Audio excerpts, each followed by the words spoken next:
Bam, bam, bam, bam. It's early.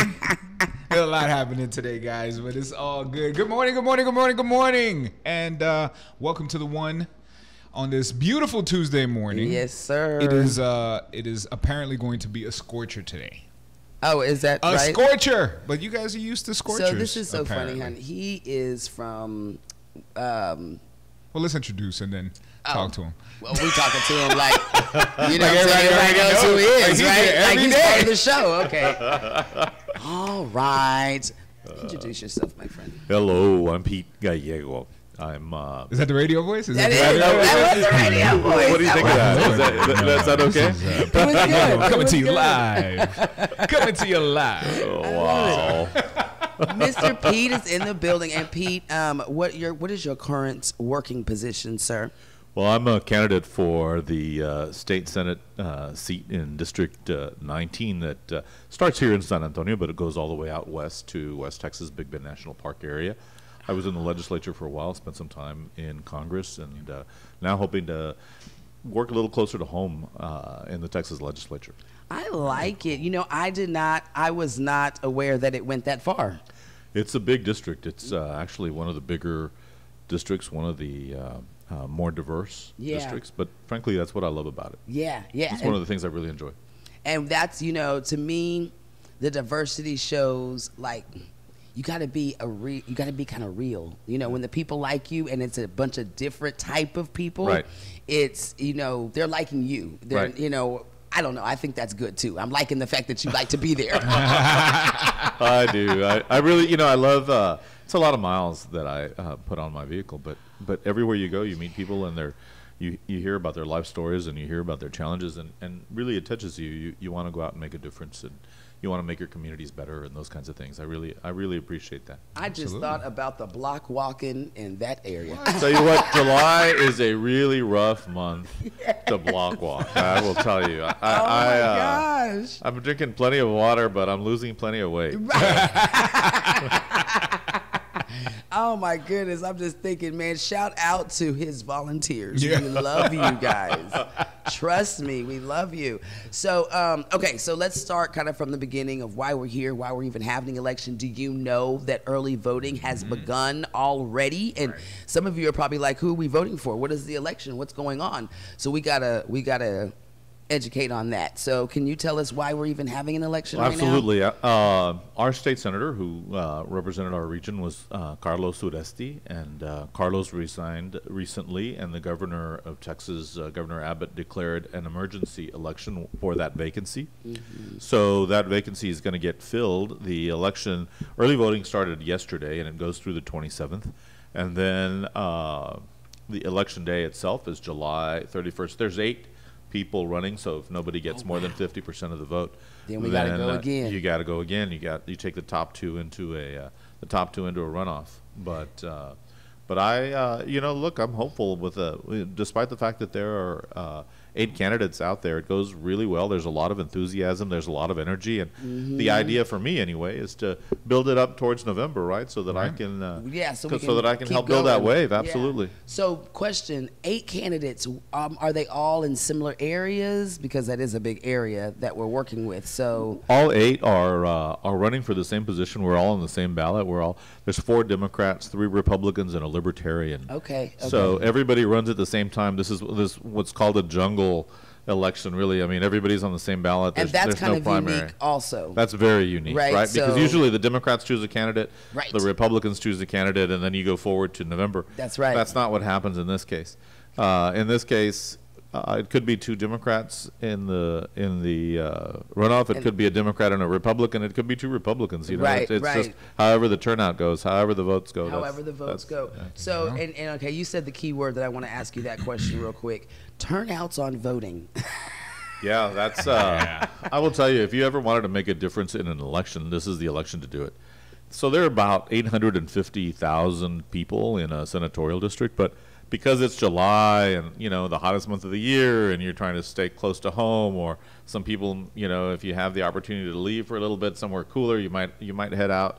your last chance to head out before school starts again with your kids, right? There's a lot of different things. There's a lot going on. Yeah, and we're not used to voting in July. And nobody, I mean, who calls an election in July, right? I mean, that's pretty rare. That's so really rare. As a result, out of those 850,000 people, I think the estimate is something that like 20 to 25,000 people or so will vote, which isn't very many at all. You know? I mean, it's just,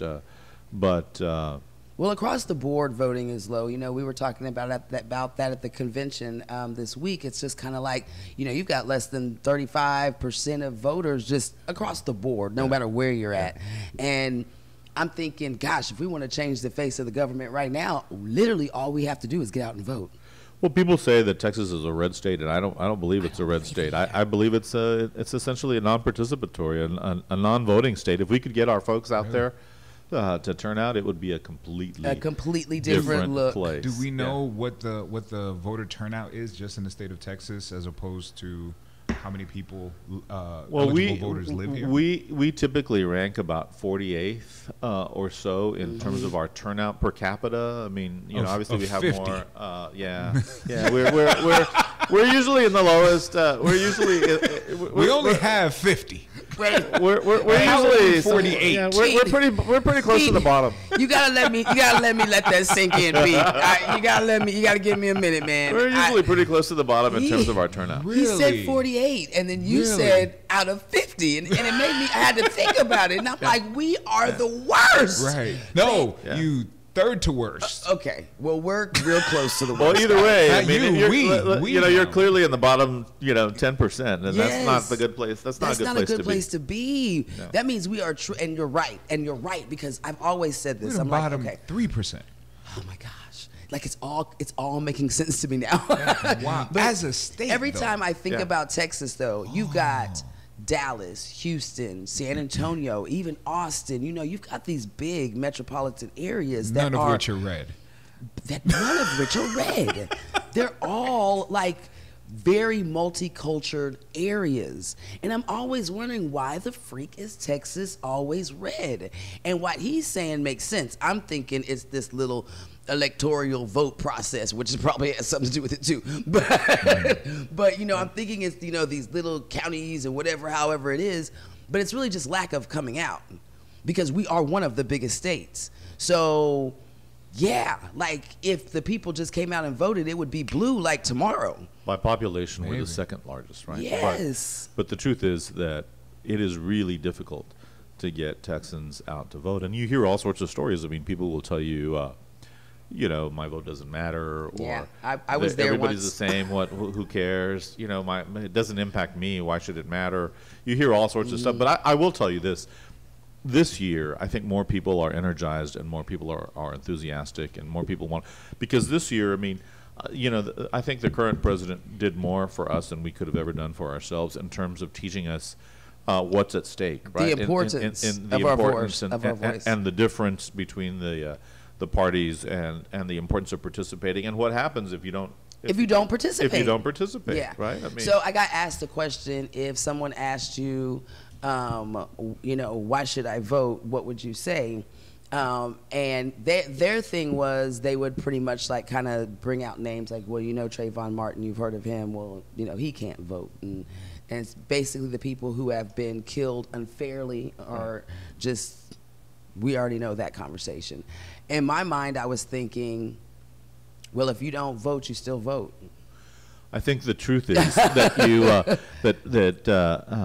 bad people get elected by good people who stay home, right? Oh, I like all of these need to be T-shirts, Pete. I mean, I think if you stay home, you're essentially you're causing that issue, right? If you really want to fix it, it's one of the things I really admire this year about whether it's the women's marches or Moms Demand, all sorts of groups that are out there.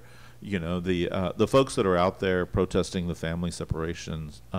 All of these people are really, I mean, they're getting out of their houses, they're getting out and letting their voices be heard. And I find that really exhilarating. I'm really excited about seeing that. And I think it bodes well for November elections turnout. Yeah. I mean, that's why, for me, this July election is part of that. It's building up, talking to people about the importance of participating.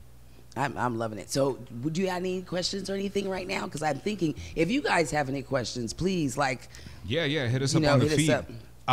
Okay, let's keep it as basic as possible for my first one, right? So For my first one. honestly, why vote for you? If we have 8 candidates to choose from, right, on the field, why you? Why Pete Gallego? Well, I think the experience makes a huge difference, right? The ability to pass major legislation. I mean, things that I have done that have impacted the state across the board. For example, we have a lot of people in prison that years ago people would have denied that anyone who was innocent was actually in prison, right? I mean, there's no mistaken identity. Right. I mean, if people who are in prison deserve to be there, right? That was the attitude. But we learned that wasn't the case. And so for me, most people who are there in prison who were wrongfully convicted were identified in a lineup, as an example, and they just identified the wrong person, right? So changing the lineup procedures to minimize opportunities for error was something that I passed. And in fact, the Dallas Morning News named me as a finalist for Texan of the Year for my work on the issue of doing something about the wrongfully convicted. The state's DNA database, right? I mean, you've heard of cases where people are exonerated through DNA evidence. I mean, those are the kinds of things that I worked on, justice issues I'm passionate about. And I think that especially because when we look at the prison population, I mean, that's, for the most part, that's us, right? I mean, it's people of color who are the largest part of the population in prisons. And so making sure that people who are in prison have not been wrongfully convicted was something that I was passionate about. But there are other things. I mean, there were kids who from San Antonio who were, can you imagine insurance companies, for example, if you had a 6-year-old son, 7-year-old son, and he had cancer, and so part of the therapy they had to amputate a limb. Let's say they amputated his arm because he had cancer, and he was 7 years old, but you got a prosthetic device, right? And the insurance company helped you pay for it. But then that son he's 7, and then he's 8, and then he's 9, and then he's 10, and then he's 12, and he's still got that same prosthetic device from when he was 7, and the insurance company says, "Oh, I'm sorry that your son is growing up, but we can't help. We already bought you one. We're not going to buy you any more prosthetic devices." Technology changes, these things improve. But, I carried the bill that forced the insurance companies to actually buy prosthetic devices for these kids as they were growing up, to make sure that they were always covered and that they could lead as normal a life as anyone else, that they weren't left behind because they had. So kids, and I mean, these are the things I'm passionate about, but I think I share that passion with a lot of other people out there. I mean, we're all passionate about our kids, and that's why we do what we do, right? That's why we go to work every day. So are all your platforms people-based? I mean, honestly, like it's just, it can get a little disheartening when you look at the field of politicians in this country and how so many of them really only care about the people when it's time to vote, right? As opposed to care about the people when it's not time to vote and it's the middle of their term, and maybe they're running a little low on campaign funds, so they spend a whole lot of time raising money as opposed to legislating. It can be disheartening, right? Look, I understand that people are pretty cynical, and I understand that people are pretty tired.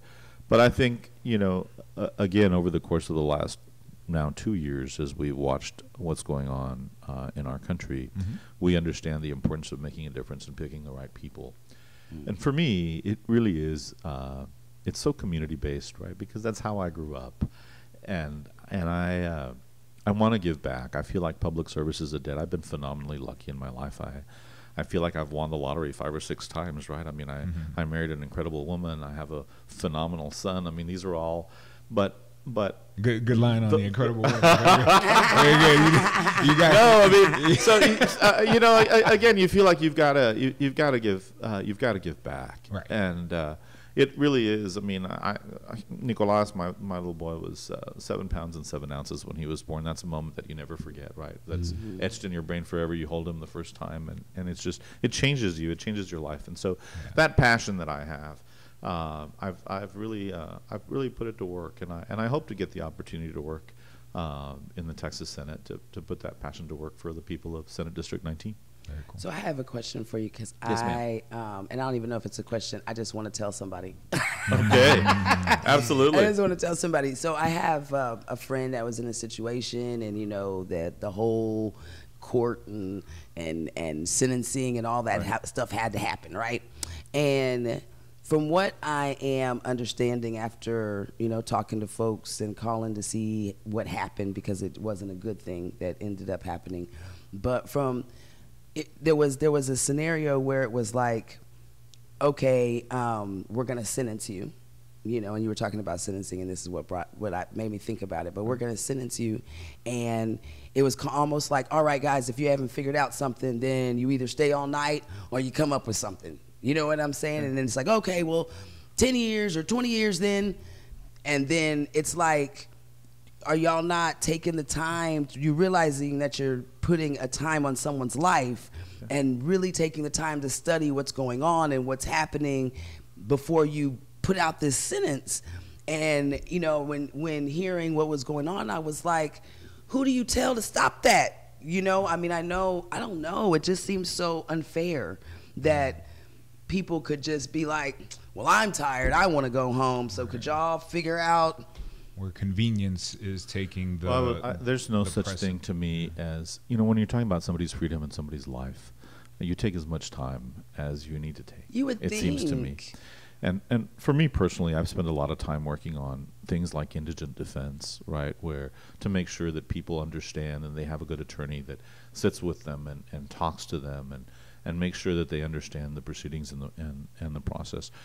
Texas, for example, never had really, and we had courts that said, if your attorney slept through the proceedings, it was no big deal, right? Wow. If your attorney was drunk through the proceedings, oh well, sorry. Wow. And that's just so unjust, right? That is just so. And so developing rules and developing a list of attorneys who are qualified to represent others. I mean, those are the kinds of things that I worked on in the legislature to make sure that people, because you don't want. I mean, if you argue that putting people in prison is about teaching people a lesson, then what lesson are you are you teaching people if you're sending the wrong people to jail, right? What are you saying about your system? Or for the wrong amount of time, if you're I mean, and you have to understand that some things are more significant than others. I mean, I understand that if my somebody in my family, if there was a purse snatching, and I would be really offended, right? I'd be mad if it was my somebody in my family. But on the other hand, there's a huge difference between stealing somebody's purse, which is bad, but killing somebody's kid, which is unthinkable. We're putting you under the jail now. I mean, you'd be pretty hardcore. I mean, that's kind of. So I mean, as long as you understand that the penal code should have these, essentially what I would call a stair-step process, right? But I do think, I mean, frankly, we spend so much money as a state and as a country on what I would call misdemeanor marijuana offenses that you could treat differently, right? I mean, there's been proposals in the legislature to make it a civil thing, like a speeding ticket, for example, and you don't have to, because a lot of that space in prison is taken up by people who weren't violent offenders. Well, and it seems to me that if there's a violent offense, that's the kind of people you want to put in prison. Yeah, especially if there's a whole other type of people that are making millions of dollars off it and living la vida, you know what I'm saying? Right. And enjoying life and everything, and doing the same thing that someone else who might not have the same economic status. When we're talking about cannabis selling, that's exactly what we're talking about. You got a group of people that they're continuously putting in jail for it, and the same people selling that are making millions and on somebody's yacht party. I think Texas is going to have, at some point, I mean, you've got Colorado and California and all of these other states that have already changed their state law, and at some point, I mean, it gets really weird when you do it on a state-by-state basis, right? I mean, this is okay in this state, so you fly over there, or this is okay. It's just, and at some point, we really have to, as a country, decide what it is that we want to do on our policy, so that we all know what the rules are. I mean, for me, that's what I've essentially, taught my kid is, you got to know what the rules are, so that you can abide by them. As long as we're all playing by the same rules, then Right. we'll be okay. The problem comes when, for some of us, sometimes the rules seem to be different, right? Right. And that's my not problem. justice, right? Because I'm Right, like, that's not as long justice. as we all by the same rules, because I don't feel like people who are breaking the law, I mean, you know, if you break the law, you break the law. If you do something wrong, you do something wrong. Right. But like you said, everybody who does that should get the same. That's justice, The right? I mean, same justice is stuff. supposed to be That's blind. justice. When you look That's at the right. statue of justice, justice is supposed to be That's blind. right. There's the scales, right? I mean, we should Scale treat and the everybody the same. Are you continuing on with the justice thread? Are you for or opposed to the current state of I want to say, prison ownership? Yeah. Right? So state-run prison versus for-profit prisons. Yeah, the truth is that the only reason that those for-profit prisons are out there is because we filled up our state with a lot of people who, you know, again, they're nonviolent offenders. Right. So probably don't need Shouldn't to be there. there. We So filled them up if with you if you got rid of that problem, you wouldn't have the need for, maybe on the federal level. I mean, maybe the federal system is a little different, but on the state side, I mean, that's really the only thing that's out there, right? I mean, and so if you were to say, look, our violent offenders are our priority population, right? So we're going to make sure that there's always room for our violent offenders. I think everybody would agree. It's kind of the example that I use on immigration policy is, you know, I mean, look, I'm all in favor of chasing down the drug dealers, and I'm all in favor of chasing down the gang members, and I'm all in favor of you know, the people who are involved in violent crime. I'm all in favor of chasing them down, but you know, the housekeepers and And grandma. and I mean, that's a different story. It's a for me. different I mean, story. What's they're not in the same class. Right. You Right. know, it's just a different situation. and then not prosecuting the people that hired them in the first place. Right. And you just got to take a Right. little time to figure You out know, who when the I people was in the are. legislature, and I was chairman of the Committee on Criminal Jurisprudence, there was actually a proposal, you know, that one of my Republican colleagues put forward that allowed, that actually would have penalized, made it a state criminal offense for people who hired someone who was here undocumented, right? Really? But the irony for me in that legislation was that there was a provision that said there was an exception. Every family was entitled to 2 domestic workers. Are you kidding? No, I'm not What? kidding. I'm not kidding. And I was appalled, and that particular member of the legislature didn't understand why I wouldn't let that bill out of committee. You Right. know? And I was like, you know, and I said my last name, Gallego. You know, Gallego, Right. it's like a Latino name. You know, does that tell you Hello. anything? Yeah, Hello. yeah, I mean, yeah. can you? But, And he was just blind to the whole But yeah, thing. I mean, huh? the member didn't think anything of it, right? It was like, what's wrong with everybody having a couple of domestic workers, right? And that are I was appalled. undocumented. But if you're not, you know, but Right. if you don't have a job, then you got to go, right? So it was there's You some can't get a irony in mobile life, job, aren't there? but you can get a job at my house. Yeah. But if I can't Yeah. hire you, then you got to go home, Yeah. or we're gonna put you in But jail. again, okay, so gosh, this is come prime on. example of why we always say, you know, groom up our next leaders and be there and be supporters and Yeah. folks Right, and right, know yeah. who we're putting into office, not just sitting at home and letting anybody come in, because anybody could get on the ballot.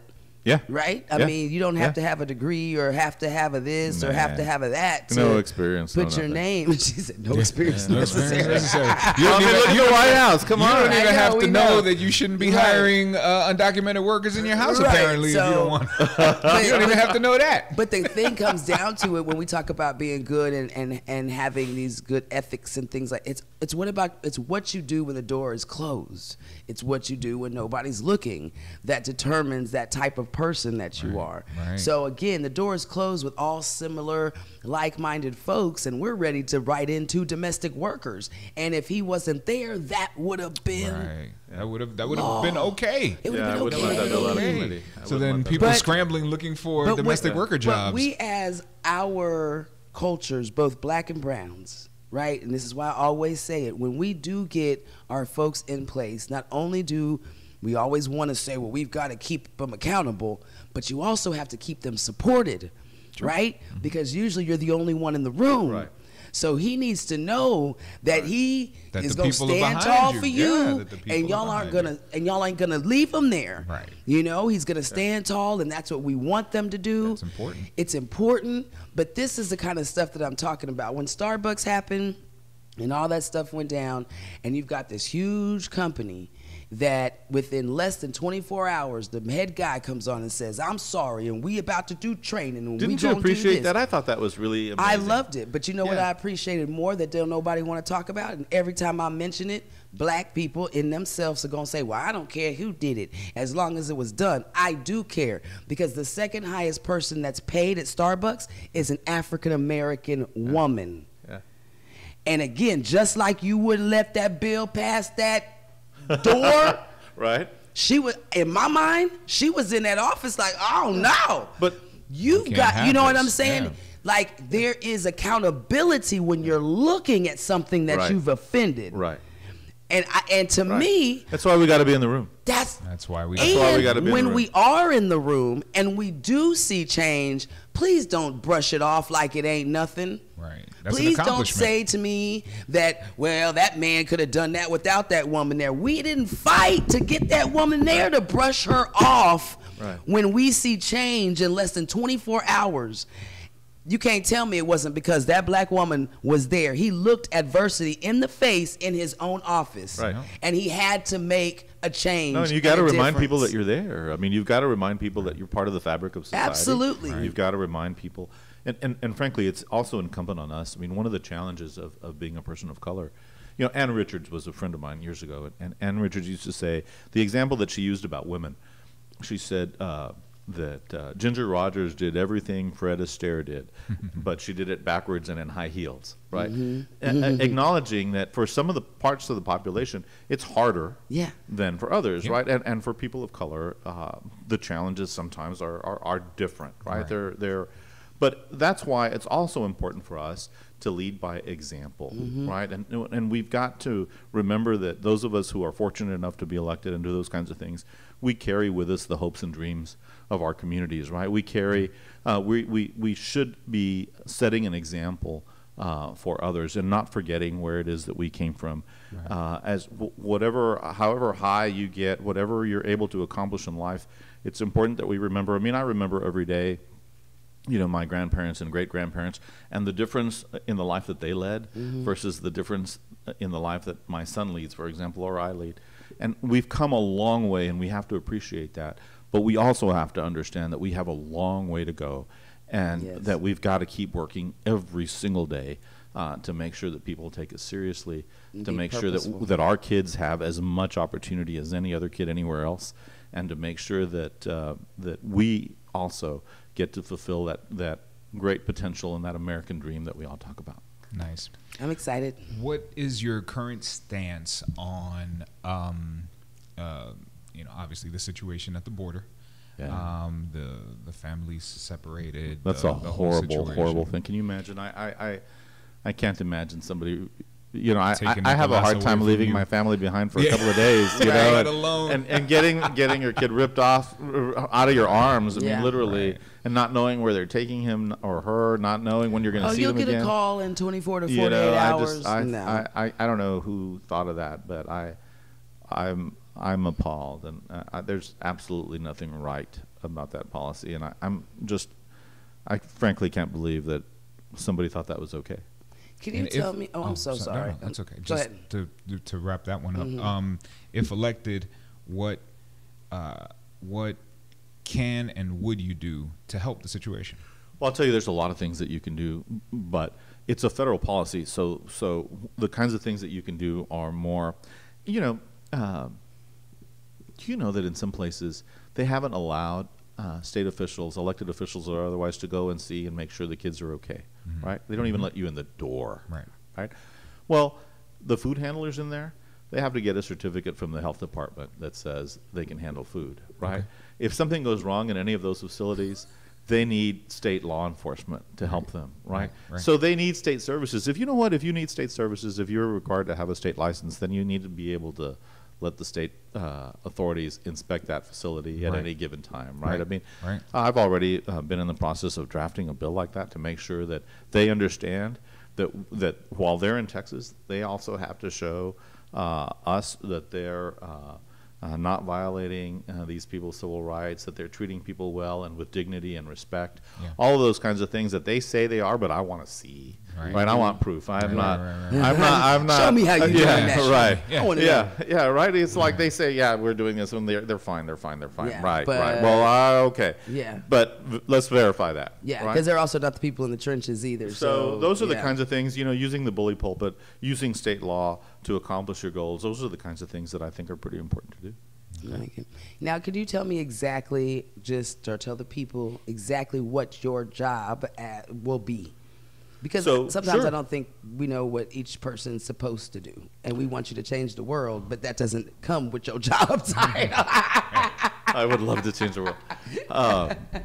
So there are 31 members of the Texas Senate.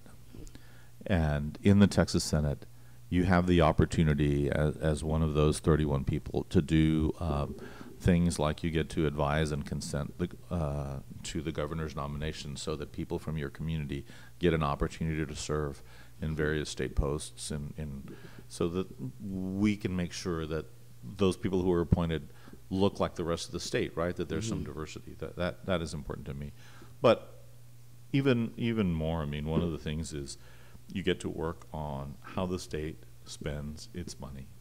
Okay. And I think it's important that we invest in communities that have been underserved for a long, long time, whether it's infrastructure. I mean, just drive around San Antonio and you can see the east side and the south side versus some of you drive up and you see all this highway construction going on, but not necessarily in our neighborhoods, right? Yeah. So those are the kinds of things that I really look forward to helping level the playing field and bring some attention to the needs of the east side and the south side and the parts of our communities that traditionally have been underserved, because that's my background, right? I mean, that's how I grew up through that, and I understand, and we need to make sure that doesn't happen. I love it, man. How we spend our money.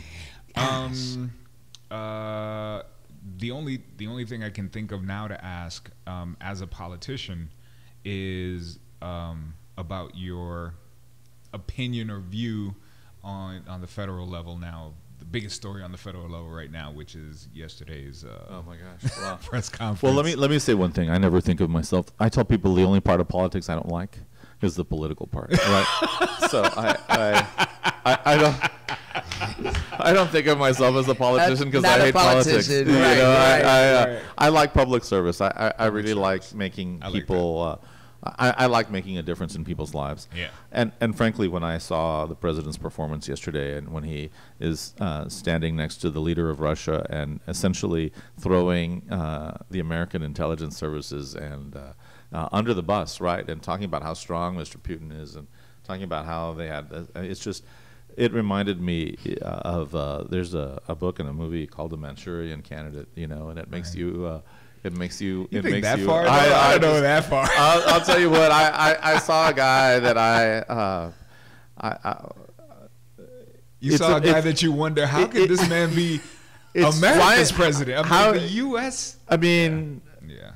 I can see why President Putin immediately said, of course, I mean, I wanted him to win that election. And you can see why. Absolutely. I mean, he's recognizing me. The stuff that he says. Did you see everything I did to help him? I mean, yeah, I mean, really, that's kind of the impression that you left with, or I left with, right? I mean, the stuff that the president has said about NATO, the stuff that the president has said about the European Union, these are all of our allies, right?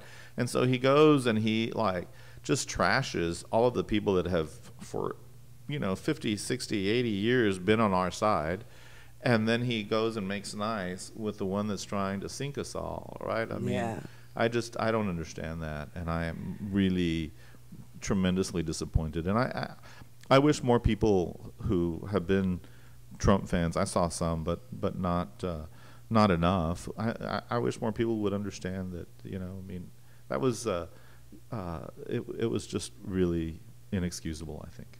Yeah. It kind of tears. I mean, I've said this before on the air that, he's my president, not necessarily my guy, but he's my president. And it does become kind of disheartening to see it all kind of just, if you step back and take the cult of personality part of it, you see a lot of conservatives like really wrestling with themselves right now. Like, well, but he does so much, with all the things that he does that's so good, and what is he doing? What is he doing? But there are all the little things. No, well, if you divide the populace along a financial line, you'll see that some people on that side of the financial line I always understand thrilled, that. Yeah. And then some people on this side of the financial line that. are not. You can also do the same thing with racial lines. Absolutely, and what have you. absolutely. So some people think he's doing an amazing job. Remember, the Pew Research Center did that poll earlier last week that was like, he came in 4th of most effective presidents in our lifetime. Yes, So I'm like, and that was somebody. That was somebody who was for. He came in the fourth, only president of their lifetime right now. I don't know. There's no way over time, I think history will judge him kindly. Just as a normal everyday parent, for example, I have found something for kids to admire about every president, right? I mean, there's qualities that you let them listen to presidential speeches, you let them listen to, because for the most part, they've been role models about one thing or another, right? They were eloquent speakers, they were, men of character, they were, but this is one president where I'm not sure, I don't think of him as a role model. I wouldn't want my son acting that way on the playground. Forget the international stage and the international arena. Absolutely. I just, the way that he talks to people, the things that he says about communities of color, the stuff that he said about the nations in Africa, the stuff that he says about Latin Americans, it's just, that's always I have been nothing my to thing. say about that. It's always been my thing. I'm like, man, growing up, it's always been like being the president of the United States. It's such an honor. Like I don't want to get this. I don't want to do this because one day I want to be the president. Like, that sentence actually has kept people from doing dumb crap. You know what I'm saying? Let me not do this because one day I might be president. He literally balled that sentence, did like this, you know, because now it doesn't matter. Now it doesn't matter. You can still be president. You can harass people. You could be rude. You could be racist. You could be this. You could be bankrupt. You could be lies. And just think of the double standard. Think if Barack Obama had said any of those things. Because if Barack Obama had acted in that way, what would people have said? I get so disgusted when they continuously, and I'm not saying anything. I don't know anything about Melania. We ain't met, but like the fact that from her jacket that she wore to her old school model pics, clothes or without, to whatever, to the fact that she isn't even from here, right? You can't tell me nothing because you talked about Michelle Obama's arms. You called her disrespectful and an improper first lady because she had a blouse on and her arms were showing. Her fabulous arms. That are worked out in tones. Yeah, those are pretty toned. That had lotion on them. Her arms. And so at that point, I gotta call your BS. I don't want you to talk. I don't want you to talk to me about that, because if it was that important, it's kind of like when the president went up there and didn't know the words to God Bless America. Right. But you so concerned about people kneeling during the flag when that has absolutely nothing. You know what I'm saying?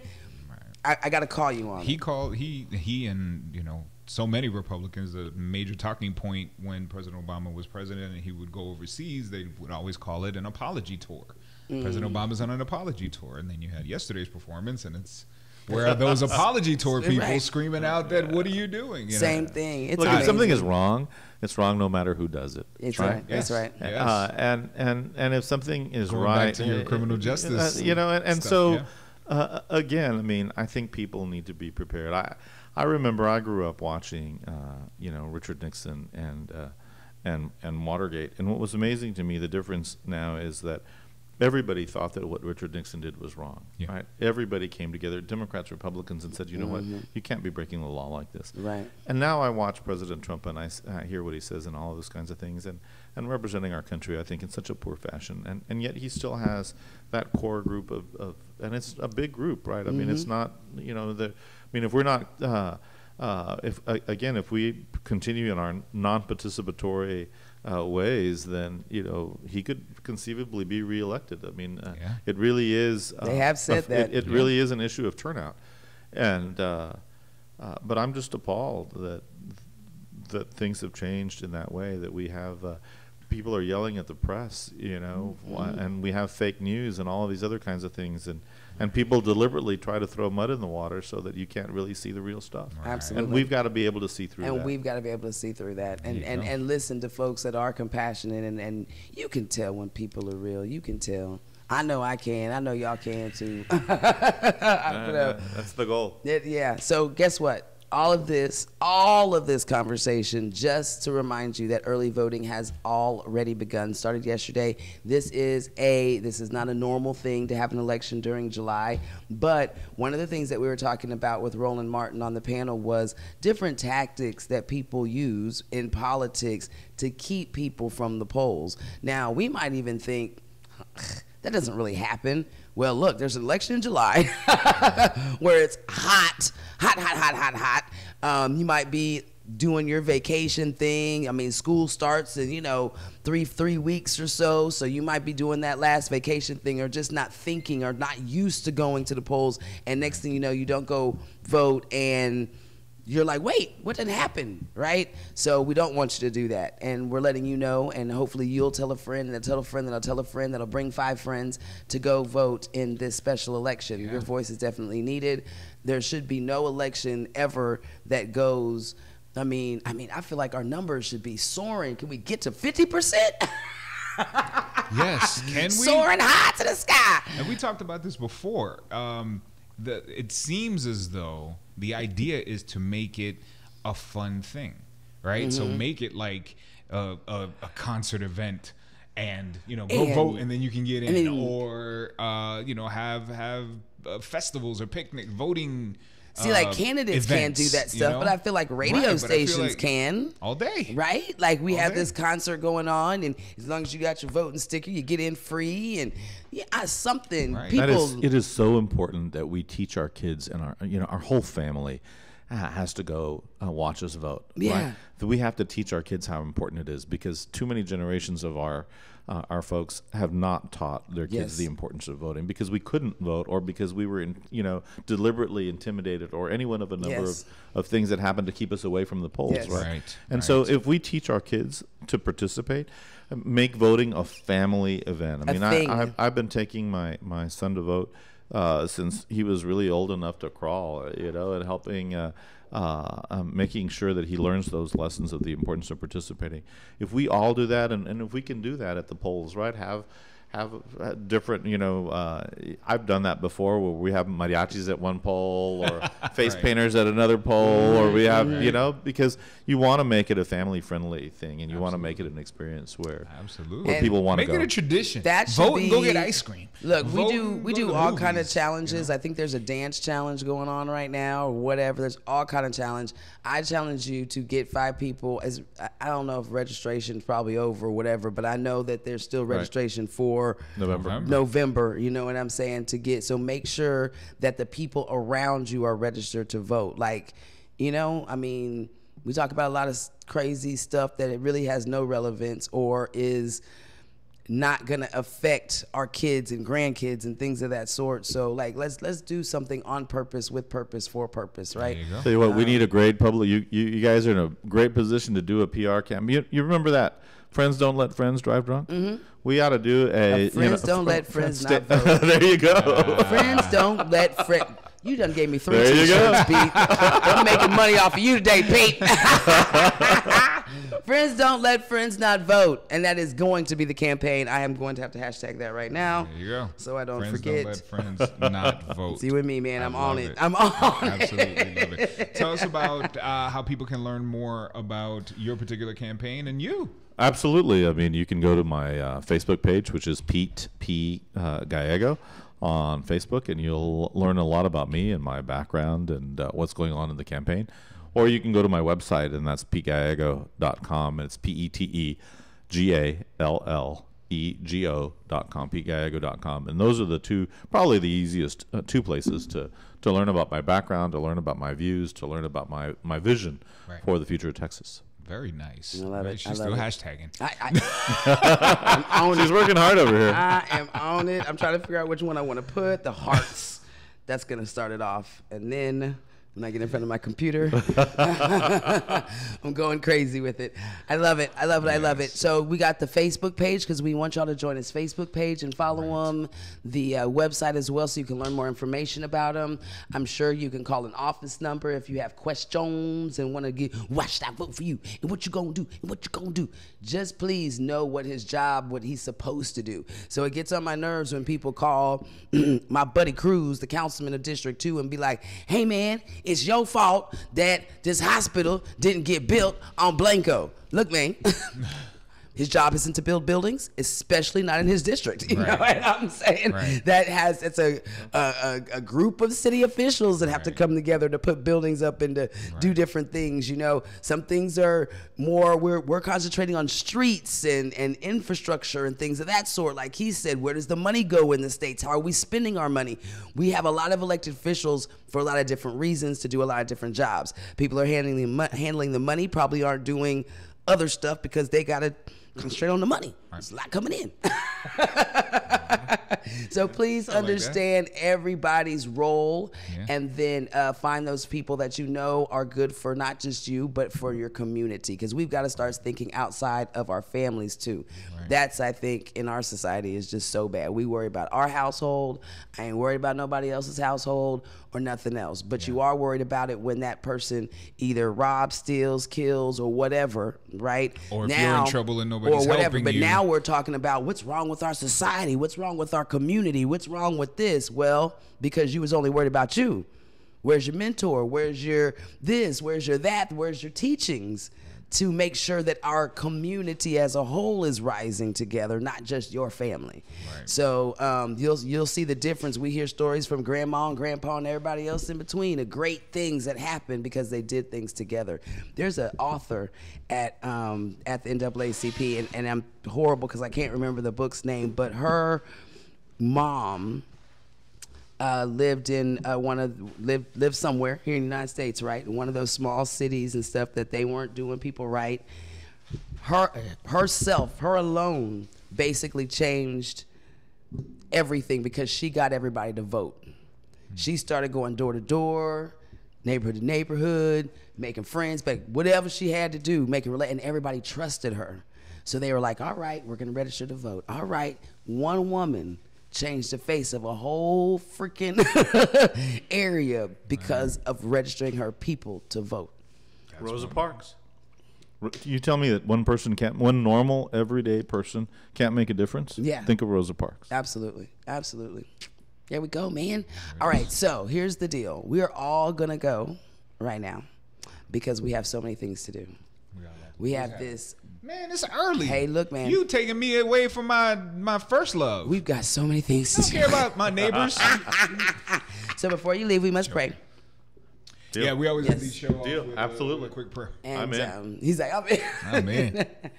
Dear Lord, thank you so very much for waking us up for another day and giving us another opportunity to uplift the kingdom. Thank you for bringing Pete to us, and thank you for his passion to uplift the kingdom and the people in the community. Give him the strength that he needs through this race. Give him the support that he needs through this race. And let's just be there for him to get him over any trials or tribulations and then celebrate success towards the end. Give us traveling grace today, and of course, let's just bless anybody that we can within our path because we know through you anything is possible. In Jesus' name I pray. Amen, amen, and Amen. Amen. All right, my friends. NAACP. First stop. Right. First thing we're going to do is watch this extremely good show called The Balancing Act on the One TV with therapist Miss Kim. You gotta run out. Give me 1 second. It's going to be so good. You need this show. You need. What's the show going to be about today? How to stay positive when you're surrounded by negativity. How to stay positive. How to stay positive. When Well, you're first you get surrounded around by people like negativity. us. Good You lessons can't for people be- in politics. So you got to watch that because we already know we're surrounded by a lot of negative, but we are the positive people. We are the light. So how do we continue to shine our light? We'll find out today with Ms. Kim, Therapist Show at 10 a.m. Miss Kim gonna tell me now. Telling me now. Then we're going to go to the Fine Arts program to go check out the kids that have been doing their own play, writing a script, putting it together for the summer program. We're going to holler at them real quick. Yep. And then off to the last day of the NAACP National Convention. You got to go there. It's free. Lots of great conversation. Authors that we just mentioned, please go meet them. There's $5 books. Oh, so good. So go good. get connected. Buy some stuff, support, learn some stuff, rub some elbows. All right. So we'll see you Come see along us. the way. Yes, because we'll be there all day as well with our booth. So, and I really do. T.I. was here. T.I. did something yesterday. I don't know if he left already, if he's still here, if he's going to be there. I don't know. But I'm on the search for celebrities. So follow me and we'll figure it out. We love you guys so very much. Until tomorrow. Keep it sexy, San Antonio. Kissy face. We out. All right. All right, my friends. Oh, never mind. All right. Bye, everybody. We'll see you in a minute. We're switching now.